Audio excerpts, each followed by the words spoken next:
ಮಂಗಳೂರು ಪೊಲೀಸರ ಅತಿ ದೊಡ್ಡ ಬೇಟೆ ಇದು. ರಾಜ್ಯದ ಇತಿಹಾಸದಲ್ಲೇ ಅತಿ ಹೆಚ್ಚು ಮೊತ್ತದ ಡ್ರಗ್ಸ್ ಅನ್ನ ಸೀಸ್ ಮಾಡಿದ್ದಾರೆ ಮಂಗಳೂರು ಪೊಲೀಸರು. 37.5 ಕೆಜಿ ಎಂಡಿಎಂಎ ವಶಕ್ಕೆ ಪಡೆಯಲಾಗಿದೆ ಪೊಲೀಸರಿಂದ. ರಾಜ್ಯದ ಇತಿಹಾಸದಲ್ಲೇ ಅತಿ ಹೆಚ್ಚು ಮೊತ್ತದ ಡ್ರಗ್ಸ್ ಸೀಸ್ ಆಗಿದೆ. ಸುಮಾರು 74 ಕೋಟಿ ಮೌಲ್ಯದ ಎಂಡಿಎಂಎ ವಶಕ್ಕೆ ಪಡೆಯಲಾಗಿದೆ. ವಿದೇಶಿ ಪ್ರಜೆಗಳನ್ನ ಬೆಂಗಳೂರಲ್ಲಿ ಪೊಲೀಸರು ಬಂಧಿಸಿದ್ದಾರೆ. ಬರೋಬ್ಬರಿ 74 ಕೋಟಿ ಮೌಲ್ಯದ ಎಂಡಿಎಂಎ ವಶಕ್ಕೆ ಪಡೆಯಲಾಗಿದೆ. ಕಳೆದ 5 ತಿಂಗಳಿನಿಂದ ಮೆಗಾ ಆಪರೇಷನ್ ನಡೀತಾ ಇತ್ತು. ದೃಶ್ಯಗಳಲ್ಲಿ ನೋಡ್ತಾ ಇದ್ದೀರಾ. 37.5 ಕೆಜಿ ಎಂಡಿಎಂಎ ವಶಪಡಿಸಿಕೊಂಡಿದ್ದಾರೆ ಪೊಲೀಸರು. ಬರೋಬ್ಬರಿ 74 ಕೋಟಿ ಮೌಲ್ಯದ ಎಂಡಿಎಂಎ ಇದೆ. 5 ತಿಂಗಳಿಂದಲೂ ಸಹ ಬೃಹತ್ ಕಾರ್ಯಾಚರಣೆಯನ್ನ ನಡೆಸ್ತಾ ಇದ್ರು ಮಂಗಳೂರು ಪೊಲೀಸರು.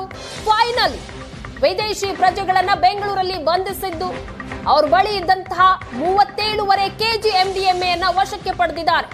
74 ಕೋಟಿ ಮೌಲ್ಯದ ಎಂಡಿಎಂಎ ಈಗ ಪೊಲೀಸರ ವಶದಲ್ಲಿದೆ. ವಿದೇಶಿ ಪ್ರಜೆಗಳನ್ನ ಬೆಂಗಳೂರಲ್ಲಿ ಪೊಲೀಸರು ಬಂಧಿಸಿದ್ದಾರೆ. ಮೆಗಾ ಆಪರೇಷನ್ ಇದು. ಕಳೆದ 5 ತಿಂಗಳಿಂದ ಸಹ ಕಾರ್ಯಾಚರಣೆ ನಡೆಸ್ತಾ ಇದ್ರು ಪೊಲೀಸರು. ಫೈನಲಿ ಸಿಕ್ಕಿಬಿದ್ದಿದ್ದಾರೆ.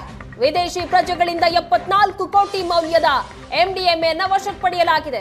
ವಶಕ್ಕೆ ಪಡೆದಿರುವಂತಹ ಎಂಡಿಎಂಎ ಸಹ ದೃಶ್ಯಗಳಲ್ಲಿ ನೋಡ್ತಾ ಇದ್ದೀರಾ. ಗನ್ ಸಹ ಸಿಕ್ಕಿದೆ. ಆ ಗನ್ ಅನ್ನ ಸಹ ವಶಕ್ಕೆ ಪಡೆಯಲಾಗಿದೆ. ದೃಶ್ಯಗಳಲ್ಲಿ ನೋಡ್ತಾ ಇದ್ದೀರಾ. ಮತ್ತೊಂದು ಕಡೆ ಆರೋಪಿಗಳು ವಿದೇಶಿ ಪ್ರಜೆಗಳನ್ನ ಸಹ ಬಂಧಿಸಲಾಗಿದೆ. ಕಳೆದ 5 ತಿಂಗಳಿಂದ ಸಹ ಇದೇ ವಿಚಾರಕ್ಕೆ ಸಂಬಂಧಪಟ್ಟಂತೆ ಕಾರ್ಯಾಚರಣೆ ನಡೆಸ್ತಾ ಇದ್ದಂತಹ ಪೊಲೀಸರು ಫೈನಲಿ ಎಂಡಿಎಂಎ ವಶಕ್ಕೆ ಪಡೆದಿದ್ದಾರೆ. ಈ ಬಗ್ಗೆ ಹೆಚ್ಚಿನ ಡೀಟೇಲ್ಸ್ ಕೊಡ್ತಾರೆ ನಮ್ಮ ಪ್ರತಿನಿಧಿ ಭರತ್. ಮಂಗಳೂರು ಪೊಲೀಸರು 37.5 ಕೆಜಿ ಎಂಡಿಎಂಎ ವಶಕ್ಕೆ ಪಡೆದಿದ್ದಾರೆ. ಇದಕ್ಕಾಗಿ 5 ತಿಂಗಳಿಂದ ಕಾರ್ಯಾಚರಣೆ ನಡೆಸ್ತಾ ಇದ್ರು. ಹೇಗೆ ಸಿಕ್ಬಿದ್ರು ಹಾಗಾದ್ರೆ ಈ ವಿದೇಶಿ ಪ್ರಜೆಗಳು?